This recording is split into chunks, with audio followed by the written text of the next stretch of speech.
Nggak lulus ya. Ini saya mau menertawakan saya ya. Saya sudah berusaha untuk beralih usaha. Warung nggak jalan, beras nggak jalan. Terus saya sowankan Pak Yai bilangnya kayak gitu. Jalan rezekimu bukan ini. Akhirnya kita istiqoroh mas, waktu bosannya cah dulu istiqoroh, kita sholat terus harapan kita ketika sowan Pak Yai mas, itu utangi duit jadi kita harus bergantung diri 100% kepada Allah. Ketika kita sudah bergantung diri sepenuhnya kepada Allah, maka kata beliau jalan itu akan dibuka oleh Allah. Kamera rolling action. Assalamualaikum warahmatullahi wabarakatuh. Welcome to OD Omah Diskusi. Di sini kita mendiskusikan apa saja. Yang pasti diskusi yang akan kita lakukan semoga berguna untuk Anda. Dan di hari ini kita nggak mengundang, tetapi kita mendatangi ya. Itu salah satu pengusaha yang fenomenal kalau menurut saya gitu. Nah, karena ceritanya luar biasa banget. Kali ini kita berada di Karas, tepatnya di Muhsin Motor. Dan beliau adalah Mas Muhsin. Selamat siang. Selamat siang. Sehat Mas Muhsin ya? Alhamdulillah sehat. Nah, yang saya ceritakan adalah beliau ini ya. Karena kalau kita lihat sekarang, waduh showroomnya gede banget, tetapi perjuangannya ternyata juga besar banget gitu. Ya, Mas Muhsin kalau saya lihat dealer ini cukup luar biasa ya di Karas ini sama Karas ini. Okay. Nah ini mulainya sejak kapan sih Mas? Kalau kita di Karas baru tahun 2020. 2020. Ya sebelumnya kita lokasinya di Temboro. Itu dengan kita sudah pindah di kontrakan untuk showroom itu sudah 4 kali mas. Di Temboro 3 kali, terus terakhir di Karas ini. Dulu dari kontrakan untuk showroom itu ukuran 2,5 meter kali 4 meter. Terus kita pindah di 6 meter kali 8 meter. Terus di Temboro terakhir ukuran 8 meter kali 10 meter. Nah, terus masuk Covid, Temboro lockdown, kita pindah di Karas ini. Artinya pindahnya karena semakin besar usahanya gitu ya. Amin. Tapi ceritanya kalau saya dengar sih basicnya dulu bukan di motor gitu. Bukan mas. Dulu sebelumnya di mana? Passion atau basic? Wah, perjalanan panjang mas. Kita dari kecil memang sama orang tua sudah disekolahkan di pondok. Kita masuk Temboro itu tahun 2000. Setelah itu 2006 akhir kita keluar, terus pulang ke Ngawi. Asli saya Ngawi mas. Gitu. Aslinya Ngawi, tapi sudah seperti orang Magetan karena dari kecil tinggalnya hidupnya di Magetan. Ya. Kita pulang ke Ngawi tahun 2006, kita ikut kerja jadi karyawan mebel itu 3 bulan. Setelah itu kita pulang ke rumah orang tua, nyelap keliling mas, tahu seleb keliling mas, yang keliling ke desa-desa. Lah, beras tuh ya? Nah, beras, padi itu. Nah, itu kita 2 tahun di seleb keliling tersebut 2 tahun. Nah, setelah itu kita mencoba usaha konter kecil-kecilan. Di konter tersebut kita berjalan sampai tahun 2014. Sebentar mas, kalau sebelum ke konter tadi artinya lulus dari pondok itu kelas berapa? Kelas 2 MTS. Kelas 2 MTS. Kelas 2 MTS itu sekitar ya, SMP jadi tidak lulus. Ya betul. Tidak lulus ini, Pak. Ini sampean mau menertawakan saya ini Mas. Maksud saya kan karena 6 tahun aja gitu ya. Iya. 6 tahun kemudian langsung saya pikir tadi lulus ke pondok kemudian bekerja seperti itu gitu ya. Oh iya. Jadi saya itu murni lulusan kelas 2 MTS. Gitu ya. Nah ini mas kalau kemudian oke deh, artinya itu sebuah pilihan gitu ya. Pilihan ya. Dan juga nasib lah. Iya. Iya, ini endingnya sampai mau menghujat saya ini. Bukan menghujat. Iya. Karena saya mempertanyakan kondisinya seperti apa kenapa sampai meluluskan pondok baru lulus selesai mungkin kalau pondok itu ya tetap kalau kelas 6 tahun tambah 6 tahun lagi sama gitu sebetulnya. Iya. Itu kenapa pilihannya MTS kelas 2 kemudian ya, waktu itu kayak gini. Yang ada di pikiran saya memang kita dari kecil sudah di pondok mas ya. Jadi kita berkeyakinan waktu itu kita yang diprioritaskan masalah ilmu agamanya. Ketika sampai kelas 2 MTS saya rasa pengetahuan masalah membaca, hitung-hitungan itu saya sudah paham. Akhirnya saya memutuskan untuk fokus ngaji kitab waktu itu ya. PD gitu ya? Ya PD ya. Saya enggak tahu itu nanti ketika keluar dari pondok menghadapi hiruk pikuk dunia yang di luar kayak apa enggak tahu. Waktu itu saya berkeyakinan pengetahuan saya masalah formal sudah cukup lah untuk bekal hidup sudah cukup. Makanya kita fokus di ngaji kitabnya waktu itu. Padahal baru bisa baca Al-Quran aja gitu ya? Iya. Kok tahu sampean ya?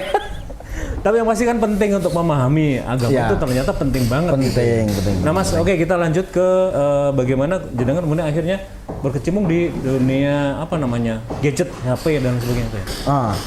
Jadi di era tahun 2009 itu di wilayah Ngawi, tempat orang tua sekitar situ memang saya lihat sangat prospek sekali. Jadi perjalanannya bukan saya langsung buka counter juga enggak Mas. Dulu saya jadi maklar HP.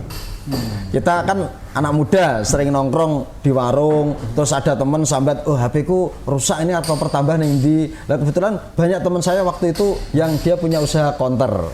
Nah, akhirnya kita maklari HP Mas, miliknya teman, nanti kita antar ke counternya teman, akhirnya kita bantu negosiasikan di situ, deal kita dapat sangu kasarannya, tinggu bensin, buat warung kita ada dapat sangu dari counter tersebut. Tapi sebelum melaju itu tadi yang usaha kayak apa namanya seleb keliling itu nggak berhasil juga Mas? Itu berhasil, itu kan seleb keliling miliknya orang tua. Oh gitu. Nah, miliknya orang tua saya membantu di situ 2 tahun. Terus saya berpikir umur saya semakin dewasa saya harus punya usaha sendiri karena ya menunjang untuk masa depan. Saya akhirnya meminta izin kepada orang tua pengen buka usaha counter, akhirnya diizini. Dan saya masih ingat itu modalnya cuma 3 juta Mas. 2009 kita dikasih modal orang tua 3 juta sama dibelikan etalase ukurannya kalau enggak salah itu 1 meter atau 1,5 meter. Itu jadi 1 etalase di rumah, masih di rumah orang tua. Ini sebenarnya momen sukses juga dari Anda gitu ya? Perjalanan suksesnya mulai dari HP juga gitu ya? Ya, jadi kita banyak belajar ilmu marketing ketika kita di HP Mas, di usaha HP. Itu setelah dari rumah aja buka counter kecil kemudian? Ya, awalnya di rumah itu berproses sampai 1 tahun kurang lebih, akhirnya kita dibukakan sama orang tua counter sendiri. Kita punya counter sendiri, rumah sendiri. Itu yang bangunkan masih orang tua, yang modali masih orang tua. Jadi ketika proses saya setahun itu sudah ada menuju ke arah apa ya? Sukses. Belum bisa dikatakan sukses. Jalan lah, usaha tersebut jalan. Akhirnya orang tua seneng, yes tak buka nih dewe counter di pinggir jalan.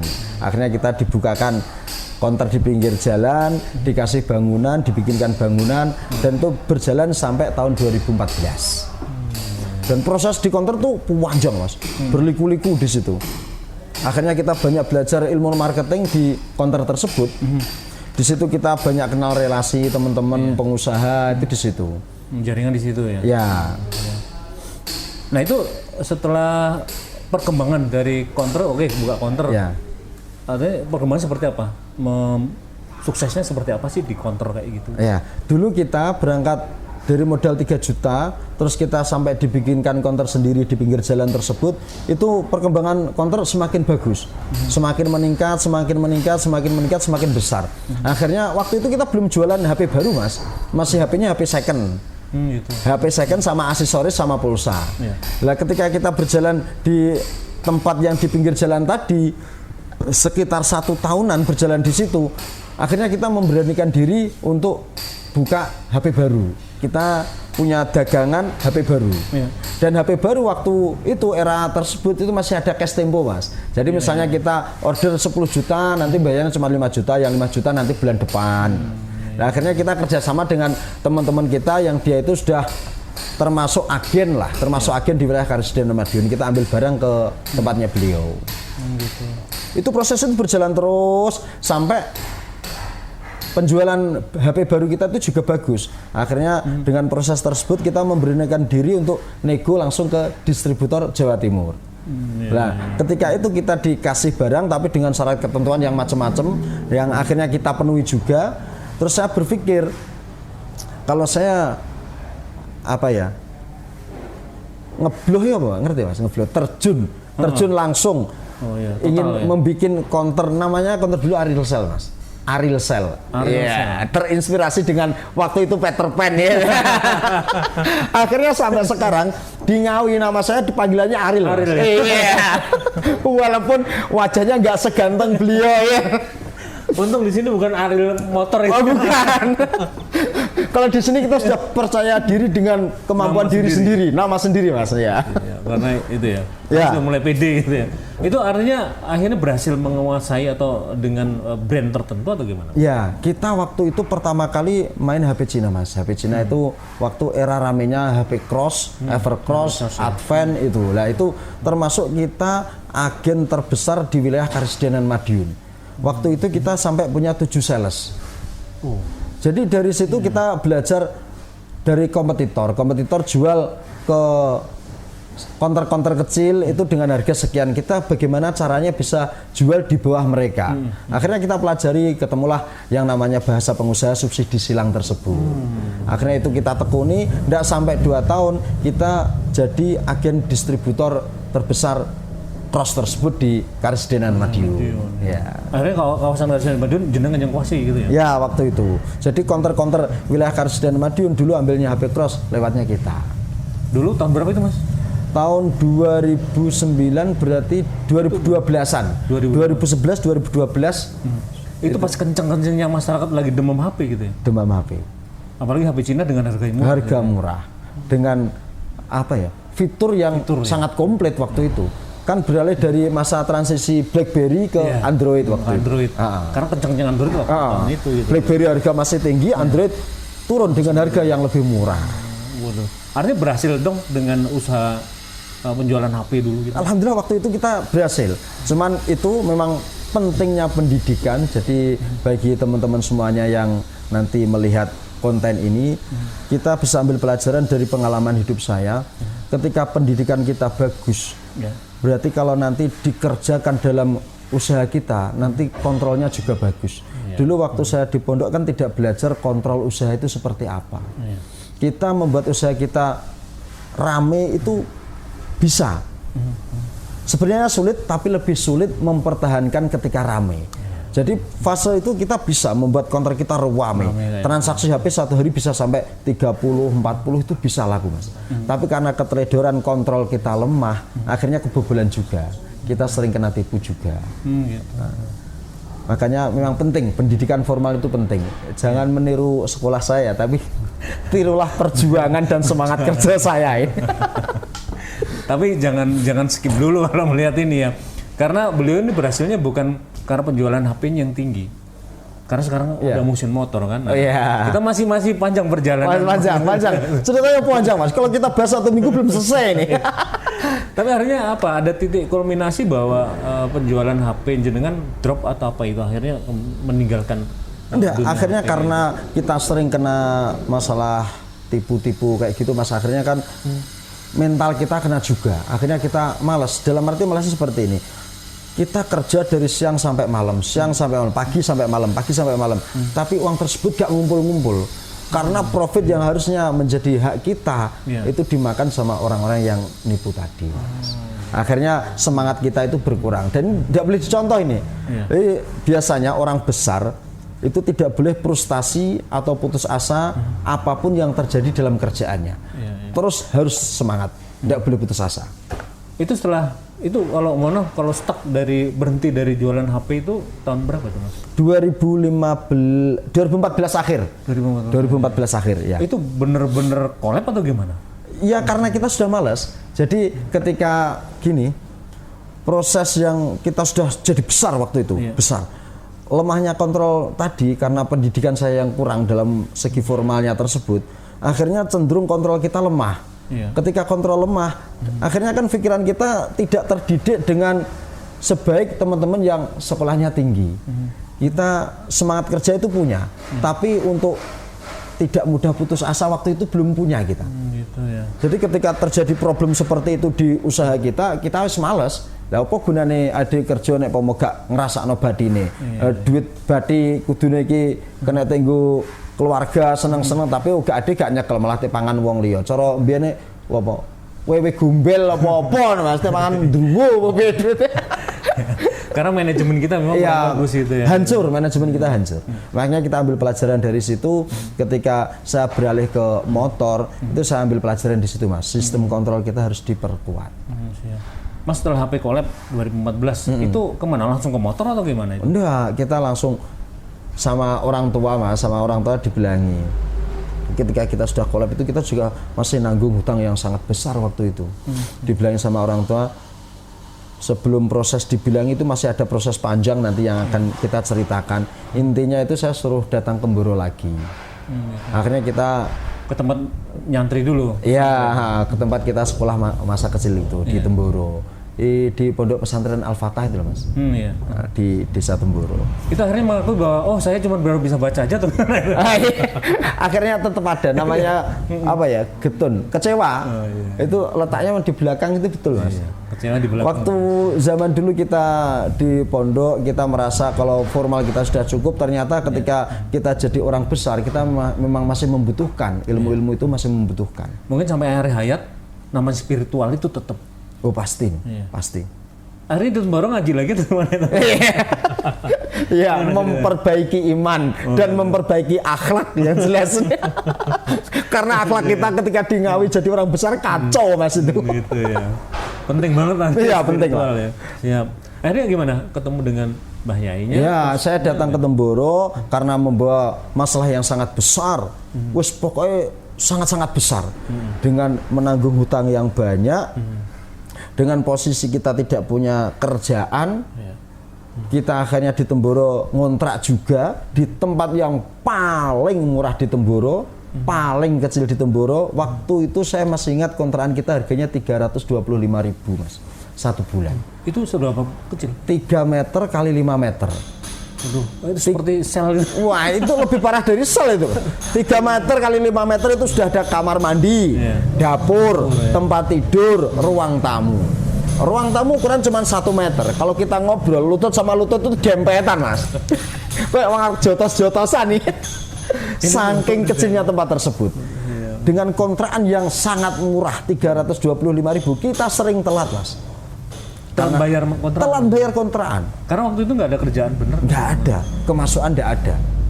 Buat makan aja bingung, apalagi buat bayar kontrakan. Gitu.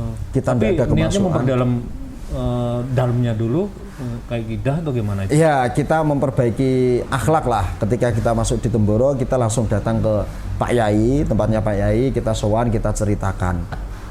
Dan biasanya fitroe menungso kan ini Mas. Nek wis kebuwentel mau wepet-pet lagi goleki kiyaine, lagi goleki Gusti Allah. Nek sukses nek kan lali karo Gusti Allah. Iya. Itu pelajaran hidup saya.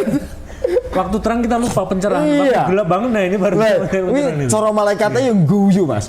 Wih, ketika rezeki seng enak tapi lali. Akhirnya mau ndak mau ya Gusti Allah yang kayak ujian wes tak melaratno ben kelingan mbek aku niki karena wujud sayangnya Allah dengan hambanya. Itu kalau kita mau memahami secara benar. Ya, kita pahami secara positif lah. Terus artinya ketemu Mbah Kiai itu pertimbangan apa? Ya kita sowan kepada beliau, kita sampaikan problem-problem masalah, kita sampaikan semuanya. Akhirnya dinasihati sama beliau. Itu masih ingat saya nasihatnya. Bilang ke saya, "Sin, utekmu iki sakmene iki. Ya. Tapi masalahmu iki sakmene iki. Utek sing sakmene ora iso ngrampungne masalah sing sakmene iki. Sing iso ngrampungne masalah sakmene iki sapa? Wong sing gawe utek kuwi engke. Wong sing nekakne masalah kuwi engke." Lah ini memang apa ya? Peristiwa ini susah dipahami, susah dipercaya, tapi ketika kita merasakan momen itu, kita akan tambah yakin, Mas. Dengan apa yang dikatakan oleh kiai kita, guru kita akan yakin. Itu memang betul. Ketika waktu itu saya berpikir nggak mungkin masalah saya selesai itu nggak mungkin.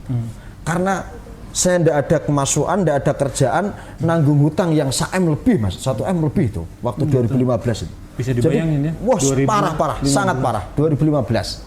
Saya masih ingat 2015 bulan 4 itu saya masuk Temboro lagi. Kalau showroom kan saya bukanya bulan 10. Berarti masa transisi dari bulan 4 sampai bulan 10 itu fase-fase sangat buruk pengalaman pada diri saya. Oke, setelah menyadari bahwa kita harus pasrah gitu ya terhadap ini advice dari Mbah Yainya apa? Iya, beliau jadi kasih nasihat. Setidaknya kita punya apa ya? Gambaran hidup.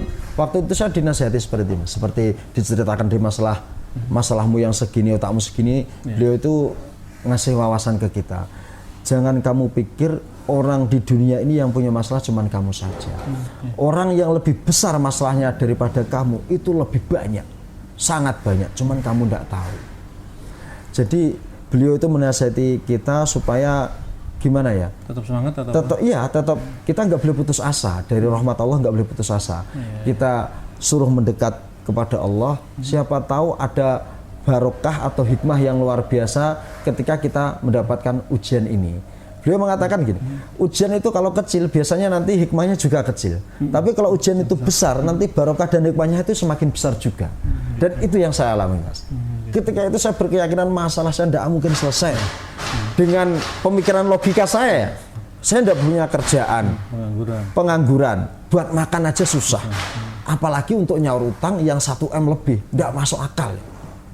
Tapi beliau selalu ngasih nasihat kepada saya. Saya sering waktu masuk ke Temboro itu hampir setiap hari, Mas. Itu pokoknya sowan sama Pak Yai, pengen dengarkan tausiah beliau, nasihat-nasihat beliau. Akhirnya membuat pikiran kita, hati kita tenang.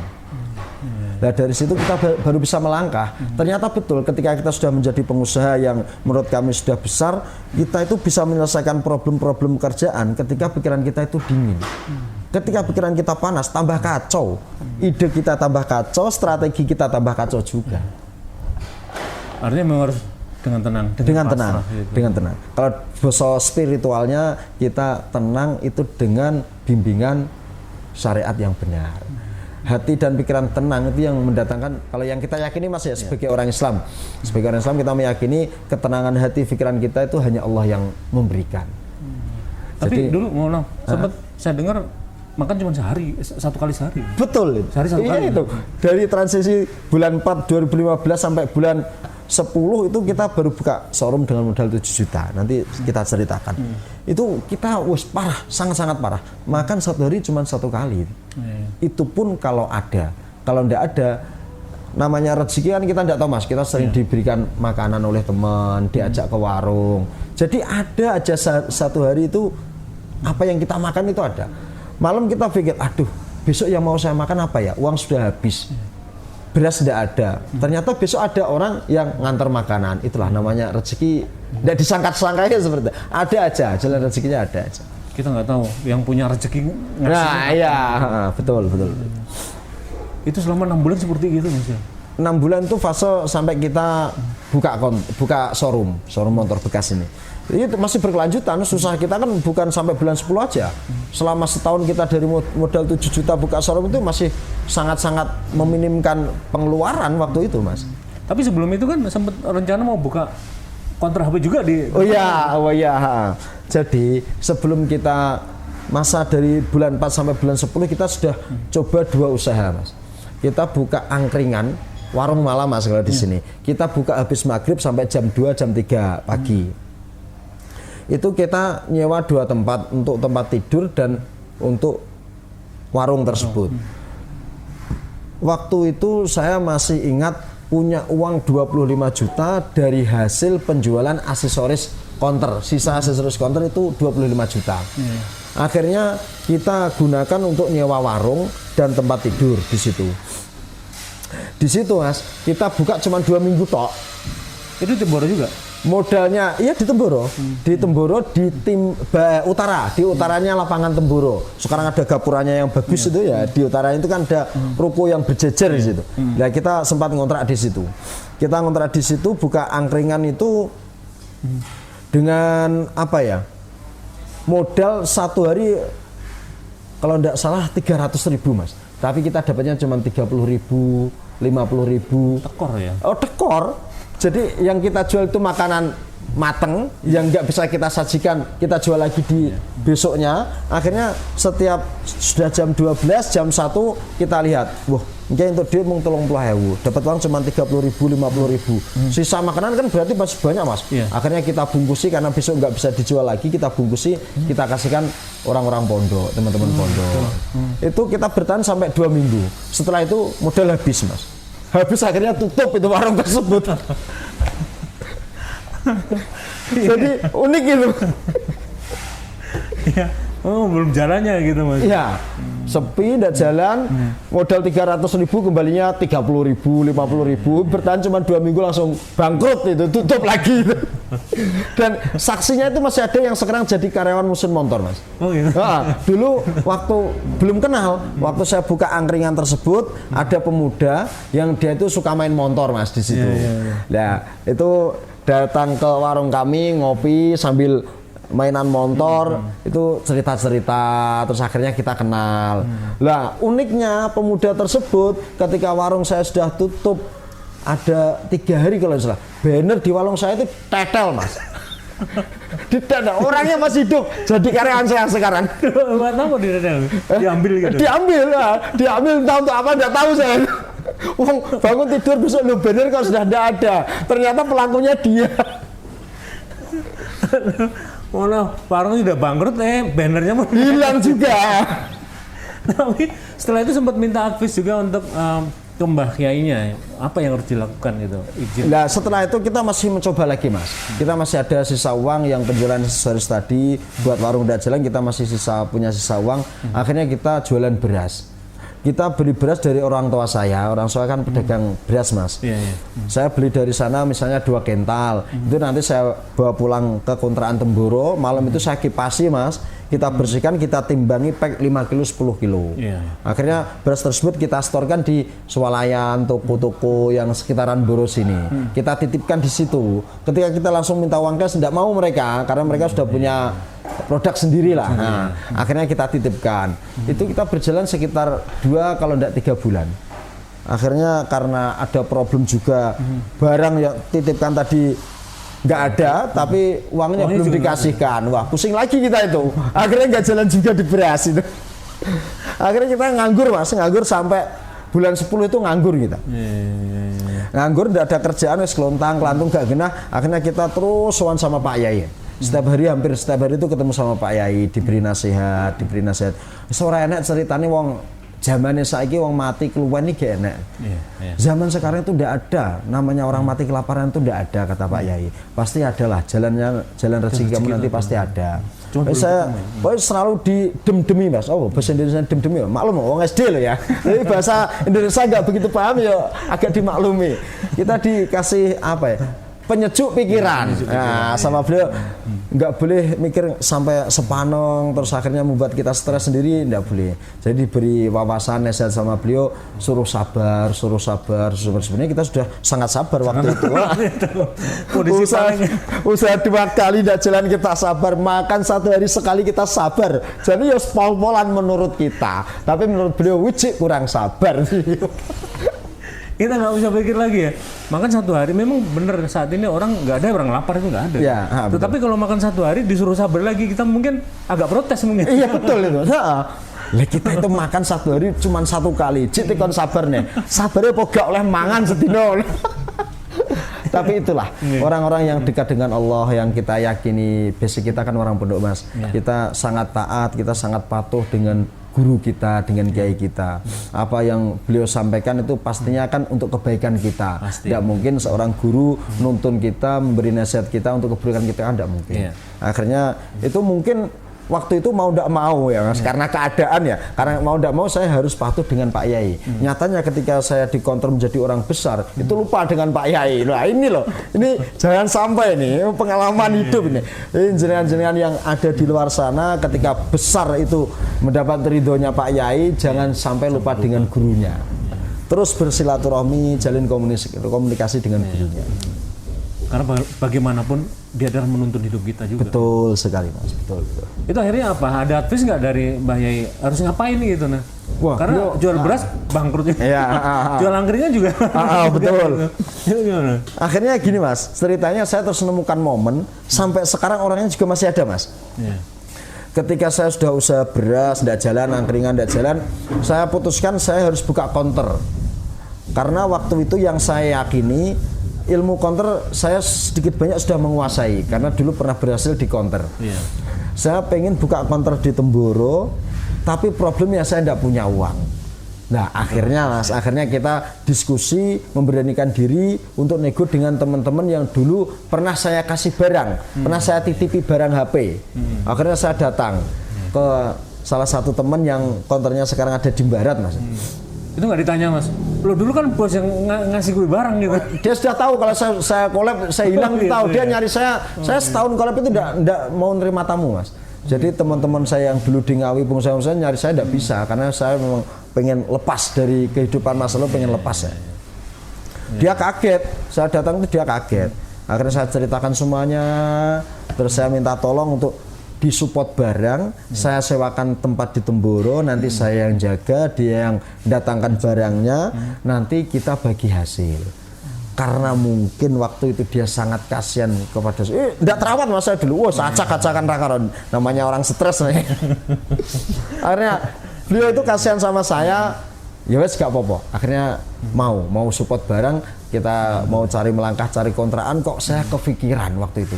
Loh, iki gung tak sowane nang Pak Yai. Ini belum saya minta izin doa restu kepada Pak Yai.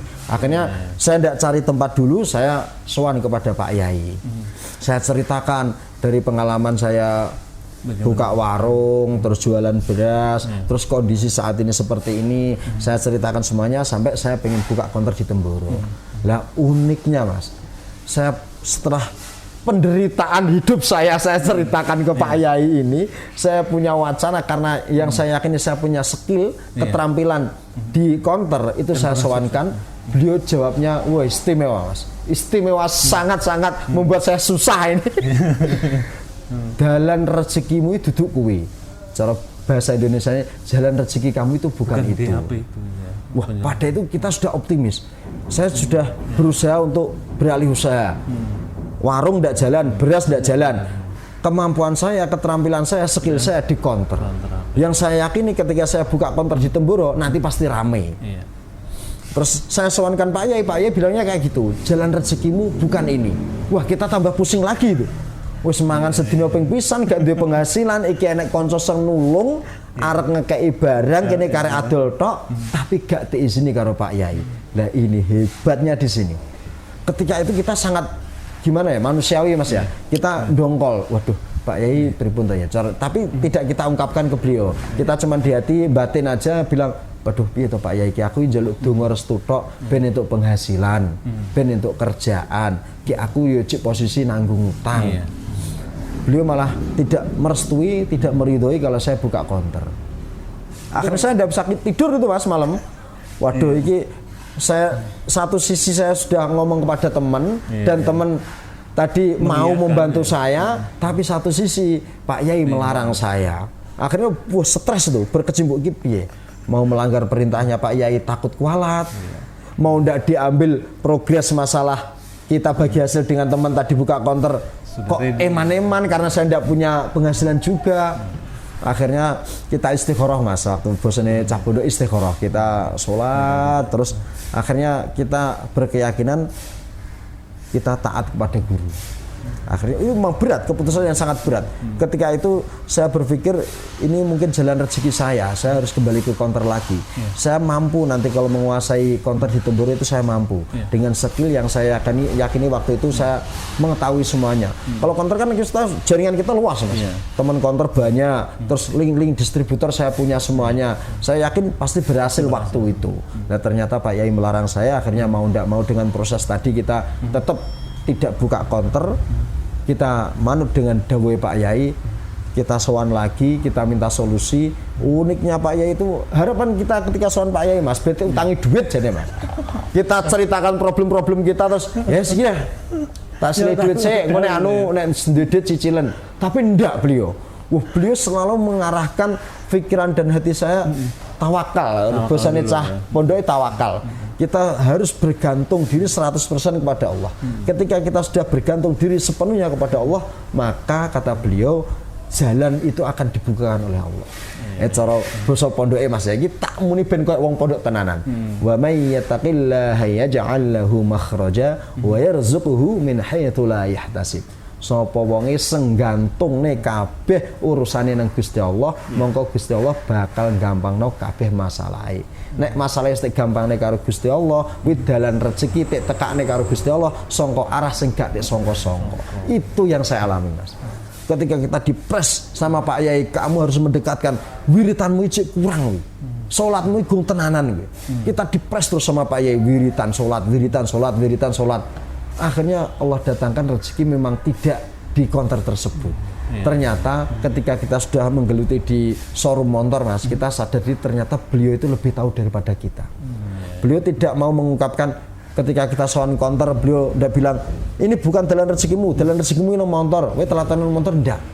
Ternyata harus ada proses yang harus kita lewati dalam masa pendekatan diri kita kepada Sang Pencipta. Wah, akhirnya kita dipres di situ terus. Nah, tapi kan nggak semudah itu. Iya betul. Wah, itu susah, sangat susah itu Mas. Iya. Nggak semudah. Setelah dilarang di jualan HP, langsung ketemu motor kan nggak seperti itu. Oh enggak. Wah, itu masih proses juga itu. Iya. Pokoknya lambe meniran Mas, meniran wiritan amalan. Kadang kita kan manusiawi Mas, manusia biasa. Soan Pak Yai karena keadaan kita itu tidak punya sama sekali, pengen tek sangoni Pak Yai, pengen tek utangi duit itu manusiawi lah kita. Karena kita wah iki ngono soan Pak Yai duit oke ngundang menawa ngono tek utangi ya ternyata ndak. Kita diarahkan terus masalah amalan itu. Mungkin sekedar inilah untuk masalah ini itu enggak. Iya. Ternyata ada hal besar yang disiapkan beliau untuk kita. Beliau lebih tahu daripada kita karena beliau kan yang kita yakini sebagai orang pondok, beliau itu dekat dengan Allah. Otomatis pengetahuan yang kita tidak tahu, beliau itu lebih tahu. Dan beliau tahu bahwa jenengan belum siap untuk itu. Betul. Ya setelah kita besar gitu, kita berpikirnya oh ternyata dulu Pak Yai nggak ngomong. Counter gitu dalam rezekimu nang showroom, ternyata harus ada proses. Ketika mungkin waktu itu kita sudah dibukakan rezeki yang besar, kita belum kuat untuk menerimanya Mas. Akhirnya lupa lagi dengan Sang Pencipta, akhlaknya ndak karu-karuan. Berarti pas lah ketika kita melangkah untuk menuju kesuksesan, kita kawal dengan ikhtiar juga, pendekatan diri kepada Allah juga, maka hasilnya bisa sempurna. Tapi setelah dilarang itu apa yang jenengan lakukan? Artinya kan harus membatalkan teman, nggak situ atau gimana itu? Ya akhirnya kita malu Mas, kita datang ke teman tadi malu, kita sampaikan apa adanya. Memang ternyata teman kita itu misinya bukan cari profit kepada kita, dia itu semata-mata membantu lah, karena saya lagi kesusahan, tidak punya pekerjaan, dia membantu. Dan ketika kita batalkan dia kaget juga, dia tanya, lah terus uripmu kok piye? Pertanyaannya. Ya, akhirnya berat Mas, sebenarnya waktu itu sangat berat. Satu sisi saya sangat membutuhkan pekerjaan ini, saya sangat membutuhkan karena untuk biaya hidup saya. Tapi sisi dibantu, gitu. Iya, sisi lain Pak Yai tidak boleh. Itu titik nadir banget Mas ya? Iya, itu sangat stres, kita bingung. Kita sudah mencoba usaha, tidak jalan, dan kita berkeyakinan waktu itu ketika saya buka counter akan berhasil. Dan itu sudah ada yang support, kita tinggal buka aja di situ. Tapi sama Pak Yai tidak boleh. Itu berat, dalam kehidupan saya mau ambil keputusan itu sangat berat. Itu mau melangkah, kita tetap nekat tidak patuh sama Pak Yai, kita takut juga, takut kualat. Akhirnya mau tidak mau kita sampaikan ke teman apa adanya, dia kasihan ke kita. Akhirnya mau tidak mau itu Mas, akhirnya kita tetap ikut arahan Pak Yai. Itu akhirnya mohon tanda atau sign dari Mbah Yai bahwa itu bukan rezekimu di counter itu ketemunya di mana? Akhirnya berapa hari? Harus mikir stres lagi. Wah itu lama Mas. Itu ketika beliau bilang kayak gitu, wah ini unik Mas, unik ini, unik. Saya sama Pak Yai itu dekat karena kan dulu pernah satu kelas Mas. Beliau itu lebih muda daripada saya. Ini putranya Pak Yai Uzairon, namanya Gus Yusuf Al-Bakir. Jadi waktu itu ketika saya sowan counter tidak boleh itu, saya dikasih amalan. Sebelumnya itu amalan tok Mas. Amalan dari penyelesaian hutang, amalan dari biar hati tenang, itu kita dikasih amalan wiritan terus sama beliau. Dan alhamdulillah ya, saya rasakan mulai ada perbedaan dari sebelumnya apa itu mengerjakan amalan itu dan setelah dikerjakan amalan itu ada beda, rasa ketenangan di hati itu beda. Kalau kemarin kan mikir, waduh bagaimana hidup besok? Wah ribet, ribet. Gitu ya. Pokoknya rasanya mau bayang-bayang ketakutan aja. Besok yang dimakan apa, terus besok nanti kalau saya dicari orang gimana yang punya sangkutan hutang dengan saya. Pokoknya stresnya karena itu. Kita dibayang-bayangi rasa takut. Itu nilai keimanan turun juga Mas? Gimana? Nilai keimanan turun juga? Wah anjlok itu, bukan turun lagi, anjlok Mas itu. Jadi background saya orang pondok itu hilang titelnya itu. Saya tidak percaya kepada Tuhan lagi waktu itu, wah parah itu saya. Rasa-rasa takut itu selalu menghantui. Dan akhirnya ketika itu Mas, beliau bilang lagi, saiki wacanan iki selama 40 dina posonen. belum selesai bilang seperti itu, beliau langsung bilang, ndelok dapuranmu, cara bahasa Indonesia nih Pak, rapamu. Lihat wajahmu. Ndelok dapuranmu iki ra kuat poso. Wis rasa poso kan. Wacane entok ae. Disuruh amalan doang gitu. Amalan lagi Mas. Jadi harapan saya di samping kasih amalan karena kita kesusahan ya Sen, tak silai duit. Enggak ada kata-kata itu Mas. Makanya amalan. Dapuranmu ra kuat poso wis lakon amalan. Ajibnya ketika itu karena mungkin sudah takdir kita menjalani proses tersebut, Mas. Kita taat kepada guru, kita taat kepada kiai kita. Allah bukakan jalan rezeki yang dari arah yang tidak kita sangka. Kita tidak menyangka kalau nanti kedepannya kita berkecimpung di motor itu, tidak menyangka sama sekali karena basic motor itu tidak ada. Tidak ada sama sekali. Teman satu pun motor itu tidak ada, tidak punya saya. Jadi teman saya rata-rata usaha konter seluler semuanya. Ketika itu, Mas, amalan itu 40 hari dari beliau. Kita kerjakan, insya Allah kalau tidak salah itu sekitar 2 mingguan. Ada orang namanya Sodik, Mas. Aslinya orang Cepu, cuman sekarang sudah punya rumah di Temboro. Orangnya sampai sekarang masih hidup, ada di Temboro, tinggalnya di Baitur Rahman. Habis maghrib dia itu main ke kontrakan saya. Dulu kita kenalnya sudah dari tahun 2002, kalau 2003 kita kan dulu satu pondok, satu sekolahan. Dia datang ke kontrakan bawa motor Mio tahun 2010 warnanya hijau. Saya masih ingat, kan tidak mungkin lupa itu karena kenangan sejarah dalam hidup saya. Dia bilang ke saya, "Sen, dolno motorku." Saya heran, bingung. Loh, kok adol motor? Sejarah hidup saya belum pernah saya itu jualan motor, belum pernah. Karena tidak ada kenal dengan teman-teman motor itu, tidak ada yang kenal. Disuruh jualkan motor Mio 2010 tersebut, dia sudah bawa suratnya. Saya minta nanti 5 juta. Aku jalukku 5 juta, terserah bodol piro, terserah kamu jual berapa. Sodik bilang itu ke saya, Mas. Saya bilang ke Sodik, "Dik, nek mbok kon ngedol nih HP, kalau kamu suruh jual HP, sekarang saya bisa laku." Mikir saya nanti kan saya lempar ke teman-teman konter. Banyak teman konter ya. Banyak teman konter. Tapi nek motor saya jualnya kemana? Saya bingung juga, jual motor kemana bingung karena tidak ada teman yang pengusaha motor, tidak ada waktu itu. Waktu itu juga nggak punya motor jangan? Ada motor, Mas. Kita ada motor bawaan dari rumah dulu itu motor Mio GT tahun 2013. Terus akhirnya saya bilang ke Sodik, "Dik, nek mbok ngedol nih HP aku iso payu. Tapi nek motor aku bingung ngedolku ndi." Tapi dia tetap ngotot, ngeyel. Temenmu kan banyak. Tawane koncomu menawa nek payu. Akhirnya motor dan suratnya ditinggal. Habis maghrib diantar, habis isya saya bawa makan di warung perempatan Temboro, timurnya perempatan. Waktu itu tahun 2015 ada warung di situ, Mas. Saya makan di situ, saya tawarkan ke pemilik warung, "Mas, menawi wonten rencang jenengan sing pados motor niki nggene rencang teh sadi. Montore apa Mas niku lho, montore surate teng jok." Dilihat sama dia, terus dia telepon, "Mas, mintanya berapaan?" Saya bilang 5,5. Tadi Sodik pasrah ke saya kan 5 juta, saya tawarkan 5,5. Dia akhirnya telepon sama orang jungke yang dia basicnya dia counter juga, tapi sudah beranjak ke usaha motor. Akhirnya dia datang ke warung tadi, ngecek motornya. Saya ditanya, "Mas, nyuwune pinten?" 5,5 Mas nih. Langsung dibayar, Mas. Tanpa dinego. Lah mungkin waktu itu saya nawarkan kemurahan. Saya tidak paham pasaran, Sodik yang punya motor juga tidak paham pasaran. Jadi tanpa dinego langsung dibayar. Wah, seneng saya. Lo kok enak mengi ya. Akhirnya dibayari, saya diantar ke kontrakan ambil motor, terus saya datang ke rumahnya Sodik. Di situ saya bilang ke Sodik, "Dik, motornya payu. Lah kok cepet dek tuku koncone warung perapatan." Saya kasihkan uang semuanya 5,5. Dihitung sama Sodik. "Oh enggak, tadi saya bilangnya 5 juta, yang 500 rezeki kamu." Saya nerima uang 500, Mas. Nangis. Karena saking parahnya kehidupan saya waktu itu. Nangis ya.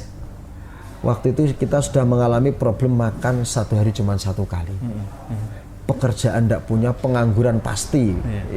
Pengangguran yang bersertifikat waktu itu saya. Pengangguran tulen. Saya nangis terima uang 500.000, nangis. Kok dapat rezeki sebegini besar saya.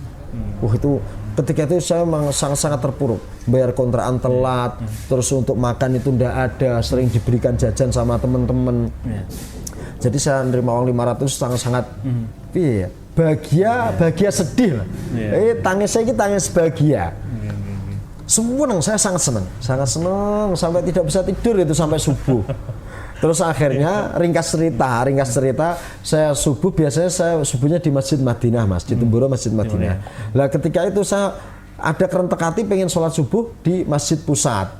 Masjid Pusat itu masjid kawasan Pondok Mas, Pondok Pusat Temboro. Saya sholat subuh di situ, kebetulan yang imami Pak Yai yang biasa saya diberi nasihat tadi, Pak Yai namanya Gus Yusuf tadi. Akhirnya ketika beliau keluar dari imaman, saya cegat Mas, saya sowan. Saya ceritakan semalam saya ada kejadian seperti ini. Lah uniknya beliau langsung menjawab ketika itu, dalan rezekimu iki tlatenono. Iki wong-wong alim ini iki Mas.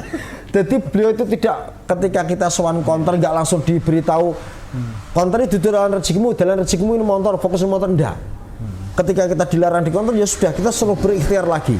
Kita suruh mendekatkan diri kepada Allah lagi.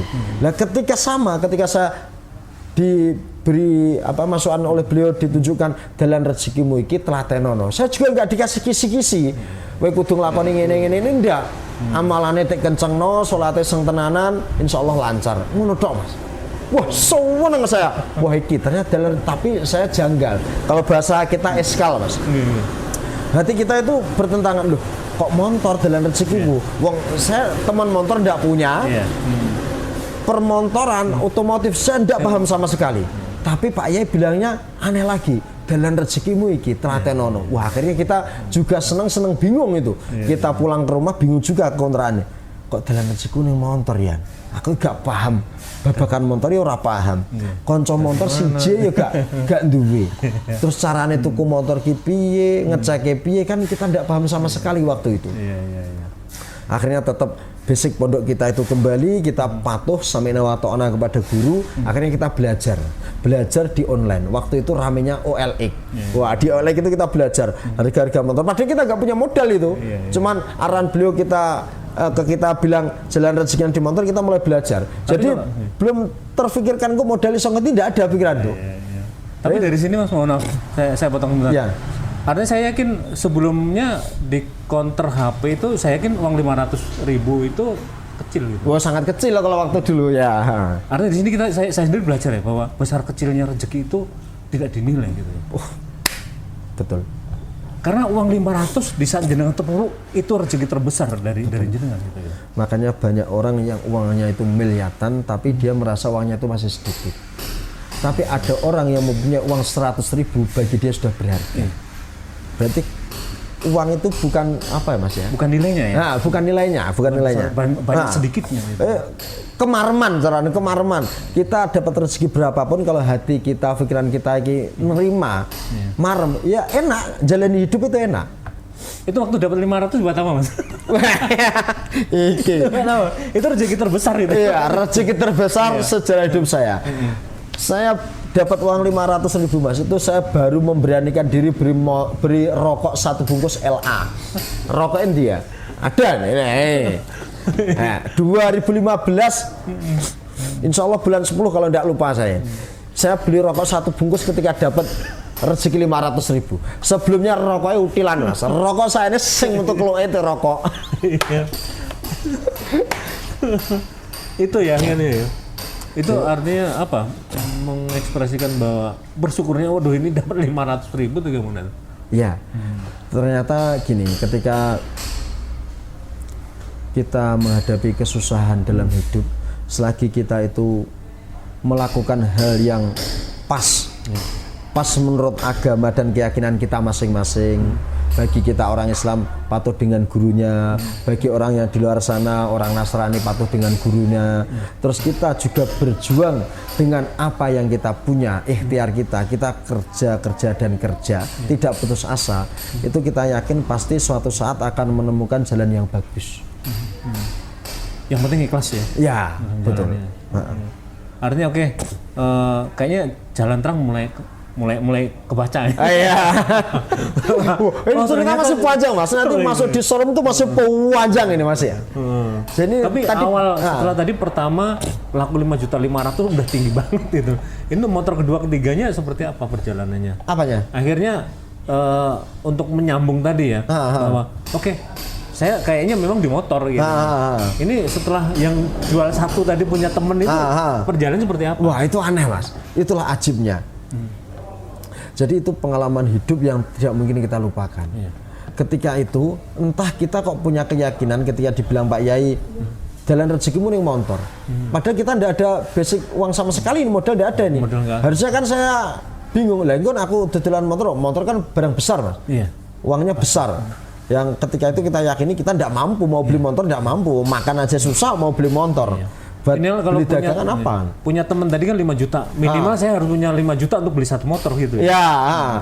Jadi waktu itu mindset kita memang seperti itu. Akhirnya kita belajar Mas, belajar di OLX, terus di grup jual beli kita lihat-lihat motor harganya, kita mencoba belajar apa sih yang perlu kita ketahui tentang motor lah, kita belajar di situ, kita lihat online. Jadi nggak diskusi dengan orang enggak Mas, enggak kita cari teman motor nanti belajar di sana enggak, kita belajarnya dari online. Kita lihat terus, kita pantau terus. Lah anehnya, seingat saya enggak ada seminggu setelah Pak Yai bilang dalan rezekimu ning motor, itu orang tua datang ke kontrakan saya. Datang ke kontrakan bawa uang 7 juta.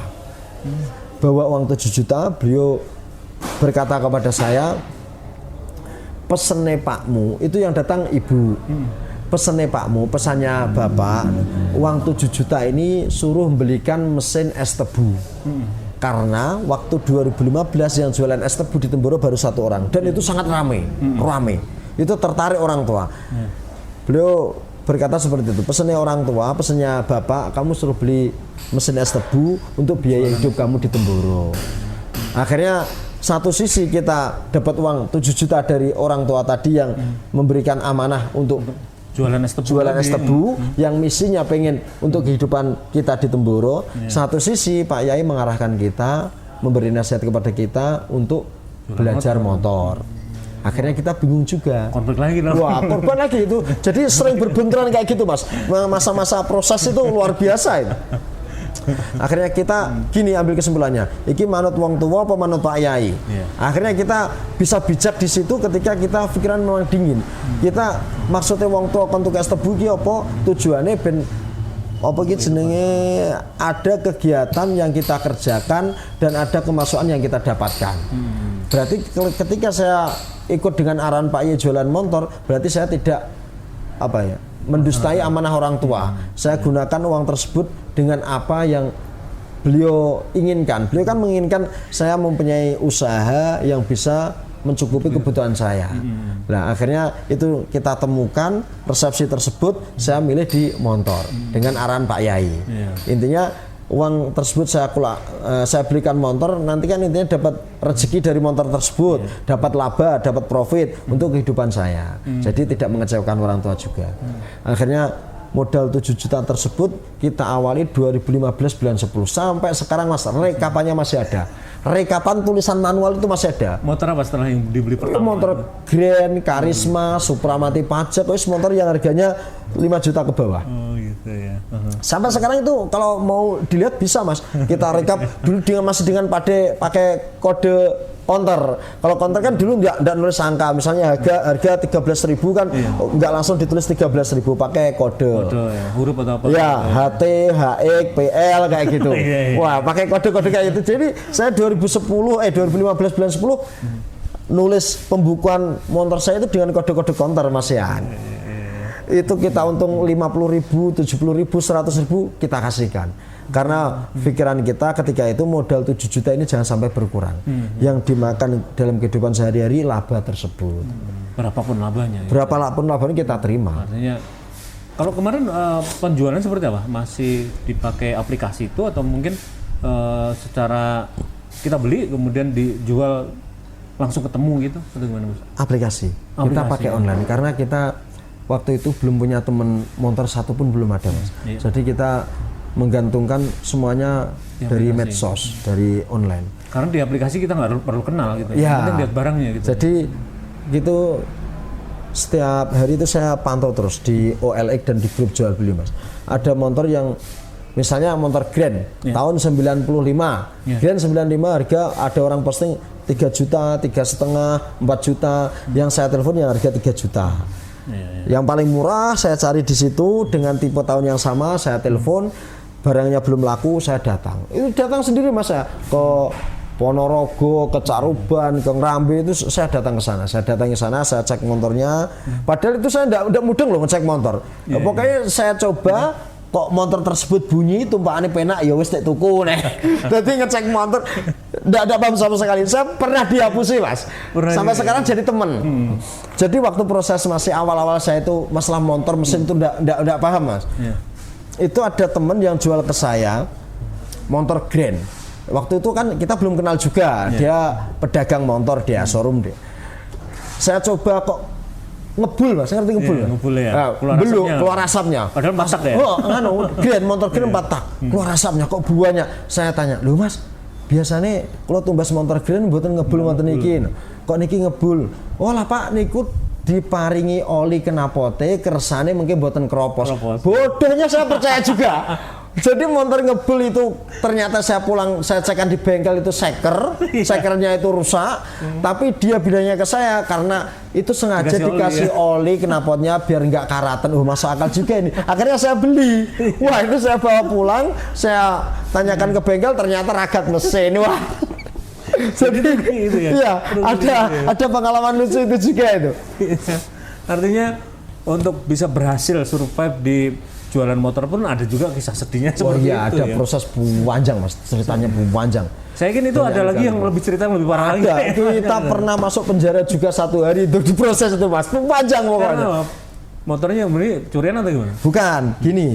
Jadi ketika saya masih ingat dari modal 7 juta itu di 2015 bulan 10 kita bisa jualan 14 unit. 1 bulan? 1 bulan. Padahal di waktu itu kita tidak paham cara ngecek motor, pasaran motor tidak paham. Itu mengandalkan feeling Mas. Saya yakin itu bukan karena kecerdasan saya, bukan karena barokah doanya Pak Yai saya. Akhirnya saya didoakan, feeling saya tertata rapi. Saya ketika mau beli motor itu tahu harganya berapa, padahal sebenarnya kan saya tidak paham di situ. Tapi alhamdulillah motor yang saya beli itu pasti ada profitnya. Waktu awalnya tidak pernah rugi itu soalnya. Dan profit 50.000, 70.000, 100.000 saya kasihkan waktu itu. Proses itu berjalan terus sampai uang saya yang 7 juta itu menjadi 25 juta. Selama sebulan itu ya? Enggak 1 bulan. Wah, 1 bulan itu habis untuk makan Mas. Enggak ganti tabungan, tapi modalnya ini utuh CE. Itu beberapa bulan kemudian uang saya kumpul 25 juta. Di wilayah Temboro kan banyak orang pendatang dari luar Jawa, luar negeri kan banyak Mas di situ. Nah di situ waktu itu, kalau sekarang sudah tidak. Waktu zaman tersebut banyak motor yang STNK Mas, motor pedotan leasing Mas. Iya. Nah di situ banyak orang yang memperjualbelikan motor tersebut di situ. Akhirnya saya tertarik juga. Biasanya yang saya pajang di depan kontrakan kan motor Grand, motor-motor tahun tua Mas. Saya pengen motor yang lebih muda. Wah, ini kayak Vario, Beat, pemetik pajang ngarep omah ngarep kontrakan ini kita yo luwe HP. Nah, akhirnya saya beranjak pindah ke motor STNK. Kita beli motor Beat, motor Vario, motor Vixen. Dengan modal kita 25 juta, motor tersebut harga 4 juta, 5 juta, motornya apik tapi bodong STNK toh, enggak ada BPKB-nya. Itu berjalan enggak sampai 6 bulan. Seingat saya enggak sampai 6 bulan. Saya beli motor miliknya orang Pelem, orang Pelem dekat Temboro sini Mas. Orang Pelem tersebut dapat motor dari orang Ngerau, Bojonegoro. Kita beli motor Vixen, saya masih ingat. Vixen insya Allah kalau tidak salah tahun 2012. Karena waktu itu saya kan tidak paham ya, jenis motor nek sisih itu berisiko, motor STNK itu berisiko untuk diperjualbelikan, saya tidak paham waktu itu. Akhirnya itu saya beli berjalan sampai 6 bulan. Terakhirnya saya beli Vixen itu, saya posting di Facebook, grup jual beli. Akhirnya ada orang yang komen, telepon saya, pengen lihat unitnya. Akhirnya kita COD ketemu di Pomaspati. Di Pomaspati tersebut kita ketemu dengan calon pembeli. Saya ngajak teman satu. Akhirnya dicek, terus di DP Mas. Oh nggih, cocok Pak, niki kula tumbasi. Saya dikasih uang 1 juta, masih ingat saya. Harganya laku kalau nggak salah itu 5,5. Dengan modal saya 4,5, laku 5,5 berarti 1 juta semuanya. Di DP 1 juta dia pamit ke saya, Pak saya tak mau ngambil uang dulu di ATM. Saya nunggu sampai 1 jam tidak kembali. Temen dia ditinggal 1 di situ. dia pergi naik motor ambil uang katanya. 1 jam nggak kembali. Terus temannya yang ditinggal di sini saya suruh telepon, Mas tolong kondangan cepat mas, saya mau ada acara juga. Akhirnya ditelepon, oh sudah perjalanan, dia sudah perjalanan. Datang itu bukan hanya orangnya mas, saya bingung, yang di situ datang 2 kijang polisi. Saya bingung juga ini, ada apa? Nggak paham tuh saya. Terus polisi tersebut turun, duduk di samping kanan kiri saya. Saya ditanya, motor ini dari mana? Saya jelaskan apa adanya, saya cerita kalau ini belinya dari si A ini.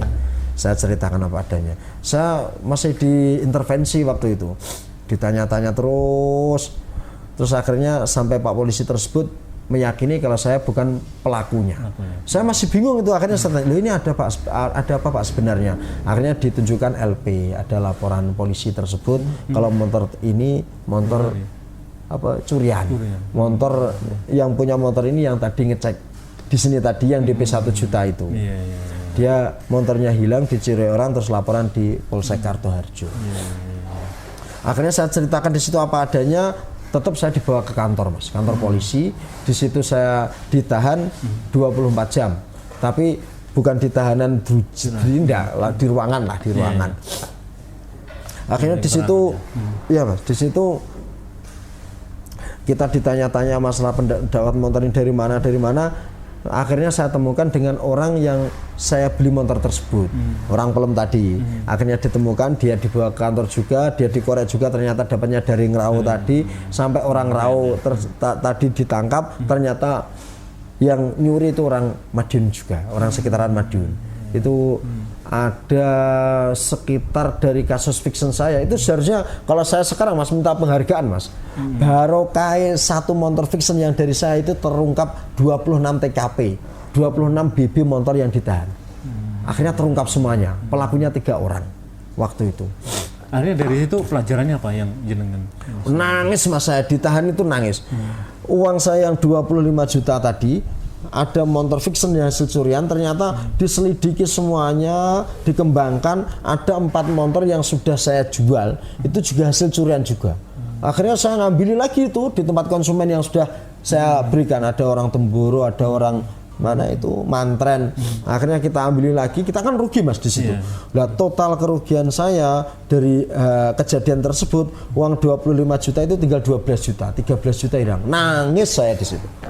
Waduh, golek duit ngantek sasen nglumpukne 100.000 saya ketek nglumpukne mlumpuk 20 juta hilang, males hilang. Wah, akhirnya saya memutuskan motor STN kanan murah itu apa gak tergiur, aku mohal. Racun nih ya. Ini harus belajar lagi gitu. Ya. Wah, akhirnya ini barang nggak bener itu pasti merugikan. Ada resikonya, ada resikonya. Jadi jangan merasa kita aman ketika kita bermain api. Itu pasti suatu saat kita keselomot juga. Siap. Artinya gini, sahabat Lawo TV ya, dari perjalanan beliau ini saya sendiri belajar banyak banget bahwa yang namanya usaha itu nggak boleh terlepas dari ikhtiar. Betul. Kemudian kita juga harus ikhlas ya. Kalau kita menerima cobaan gitu mas ya. Iya. Mungkin dengan ikhlas ini ya, disinilah kita bahwa sukses itu nggak stabil bahwa hari ini sukses, besok juga sukses. Betul. Tapi kalau kita ikhlas gitu, itu tadi kembali ke mohon maaf, mungkin 500 juta dengan 500.000. Ini nilainya mungkin bisa besar 500.000. Betul sekali. Seperti itu mas ya. Itu yang saya rasakan sekarang mas. Dulu saya nerima uang 500.000 itu karena 500 miliar tuh, waktu dulu itu. Sangat-sangat istimewa uang 500.000. Kalau sekarang 500 juta, mohon maaf ini bukan sombong enggak. Biasa. Karena ya itu kepuasan mas, kepuasan diri. Mas kalau sekarang kan ini showroom juga besar dan ini terus mas mohon maaf ini ngerokok enggak apa-apa ya? Aman. Biar lebih rileks lu lagi. Saya pengen nangis ya kalau mau cerita masa lalu, kalau enggak diselimuri ngerokok nangis nanti saya. Tapi dari sini yang pasti saya sendiri sangat belajar bagaimana kita harus tetap berusaha, ya kan? Betul, dan usaha itu nggak boleh menyerah, udah deh gitu.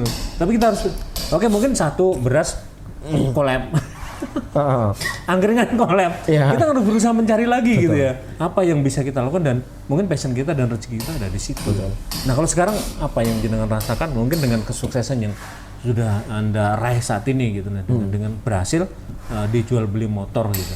Dan saya yakin penjualannya udah ini mungkin kesuksesan yang kedua yang lebih berhasil daripada di penjualan counter HP tadi. Ya. Yang dirasakan apa nih Mas kalau saat ini? Sangat luar biasa Mas. Kalau dulu itu di counter kita punya sukses juga, tapi hati pikiran nggak setenang sekarang. Karena waktu dulu itu saya terlalu pede dengan kemampuan saya. Waktu di kantor saya sholat tetap sholat Mas, 5 waktu tetap sholat. Cuman kedekatan dengan guru kita, guru spiritual kita itu kurang, sangat-sangat kurang. Saya itu hampir 5 tahun nggak ke Temboro itu lupa. Ketika saya diberi ujian rezeki yang enak sama Allah, saya lupa dengan guru saya. Saya merasa kalau keberhasilan saya ini karena perjuangan saya sendiri. Ternyata ada sumbangsihnya dari doa-doa guru kita juga. Makanya yang saya rasakan ketika di showroom dengan posisi saat ini, saya merasakan hal yang sangat-sangat jauh berbeda dari waktu dulu saya sukses di counter dengan sukses di showroom itu sangat beda. Ketenangan hati, ketenangan pikiran itu beda yang kita rasakan. Kita dekat dengan guru kita patuh dengan guru kita, itu membawa pemikiran kita semakin jernih. Dan artinya lebih tenang. Gitu. Ya lebih tenang kita di sini. Mas, artinya gimana ya? Kalau saya bilang bahwa kita berubah juga harus ya, tetapi yang penting tuntunan agama jangan sampai ditinggalkan. Betul. Gitu ya. Karena apapun kesuksesan kita dari Allah yang Maha Kuasa gitu ya. Ya, jadi kita orang Islam wajib meyakini semua rezeki itu yang mendatangkan Allah. Jadi dari semua proses yang kita jalani dalam hidup kita, kadang memang Allah itu memberikan ujian itu unik kepada hambanya. Iya. Tapi yang perlu kita yakini, Allah itu tidak akan memberikan ujian ketika hamba tersebut tidak mampu, itu tidak mungkin. Kita diberikan ujian karena kita mampu untuk melewatinya. Nah, ketika kita proses melewati ujian tersebut harus pinter-pinter memakai cara yang disukai Allah. Allah ki seneng nalika kaulane ki tekani ujian dengan dia ikhtiarnya sendiri dan juga hubungan batinnya dengan Allah dikerjakan semuanya. Jadi tidak boleh doa toh, enak problem di utang misalnya 100 juta, mau ndonga tok ya Allah jenengan sauri utang kula jenengan lawan lunasi utang teko bongko ora bakal lunas. Ya gak oleh mung kerja tok tapi ora ndonga karo Gusti Allah ya gak oleh. Semua kedua-duanya berjalan. Kita berikhtiar bekerja juga untuk melunasi utang kita dan kita juga berdoa memohon kepada Allah supaya dilunasi dimudahkan utang kita. Itu dia. Semuanya harus berjalan harus seimbang lah. Makna yang terdalam yang kita terima atau kita pelajari dari diskusi kita kali ini. Mas, satu lagi Mas. Oh iya. Kan kemarin Bapak suruh 7 juta untuk beli mesin tebu. Ini pertanggungjawaban jenengan kepada Bapak seperti apa? Iya. Ya akhirnya itu kita sampaikan, beliau kaget juga itu. Setiap minggu kan Bapak biasanya pengajian di Temboro kan ada pengajian rutin Mas setiap malam Jumat habis maghrib. Bapak itu pasti ke Temboro terus. Itu awal-awalnya ditanya terus, jadi ada motor kayak Grand di depan itu tidak ditanyakan, kok gak ada tuku mesin es tebu. Itu kita tunjukkan uangnya masih ada, belum kita belikan. Jadi kita mau jujur langsung itu belum berani. Sampai nanti pemikiran saya waktu itu ya, nanti ketika motor ini memang saya jalani itu berhasil, ada profit yang saya dapatkan, baru saya nanti jujur kepada orang tua. Tapi sedikit pun tidak ada niat untuk mengapusi, membohongi orang tua, tidak ada. Misinya orang tua kan pengen ngasih kerjaan kepada saya untuk biaya hidup. Cuman kita alokasikan di motor waktu itu. Wah, akhirnya kita enggak. Jadi gengsi memang tidak ada Mas. Waktu itu ketika kita sudah sangat-sangat terpuruk itu tidak ada gengsi. Kok jualan es tebu, kuli bangunan pun apapun pokoknya yang kerja keras yang memeras keringat itu kita kerjakan. Misi kita jangan sampai kita itu merepotkan orang lain, kita ada kemasukan untuk diri kita sendiri waktu itu. Iya, betul. Story-nya keren banget. Yang pasti dengan ngobrol dengan Mas Muhsin ini, memang seharusnya seperti itu ya. Pengusaha mau jadi sukses. Jadi buat Anda sahabat Lau TV, jangan melihat kesuksesan seseorang, tetapi kita harus belajar bagaimana beliau mencapai sukses tersebut gitu ya. Yang pasti kedekatan, kerja keras itu pasti ya. Kemudian kedekatan dengan Tuhan Yang Maha Esa itu jangan dilupakan, dan yang pasti juga patuhi yang namanya nasihat orang tua, guru ini juga. Ini harus sejalan gitu Mas ya. Siap. Harus dikerjakan semuanya lah. Seimbang lah. Makanya yang dikatakan tadi, ketika kita ada problem kok kita cuman dengan syariat tok ndonga enak adegan ikhtiare kerjane ya padha ae. Gusti Allah gak seneng ngono kuwi. Seneng kawula niki nek enek ujian, enek masalah ki ya ikhtiaro ya nyedak karo aku. Jadi saya yakin Anda juga belajar dari diskusi ini, apalagi saya gitu ya. Yang pasti untuk Mas Muhsin sukses terus untuk usahanya. Amin. Dan pasti juga semangat terus pokoknya. Oh, pasti dong, pasti. Jadi teman-teman semuanya yang di luar sana, pengalaman pribadi kehidupan saya, pendidikan formal itu sangat penting. Jadi bagi jenengan di luar sana yang putus asa dengan sekolahnya, jangan sampai itu terjadi. Tetap kalian berjuang dengan pendidikan yang bagus. Suatu saat pendidikan tersebut akan berguna di masa depan kalian. Itu dia. Itu pesannya Mas Muhsin ya. Siap? Terima kasih. Oh siap, terima kasih Mas. Sehat-sehat selalu. Omah Diskusi.